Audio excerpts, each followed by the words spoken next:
Hello friends, welcome to HiTech Talk. In this video I'm going to show you how you can use this DM me sticker on Instagram. So let's start. Go to Instagram and then we will go to story, and I will take a plain background.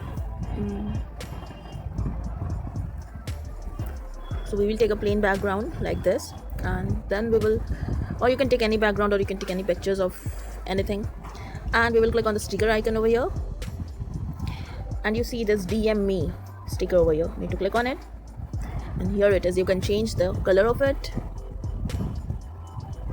Okay, so this, I like this one. That's fine. You can type in anything here, or you have this dice option at the below. If you see, if you click on it, it gives you the automated thing which is already loaded over there, like need to talk, make me laugh, send memes.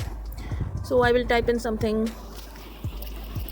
How can I help you with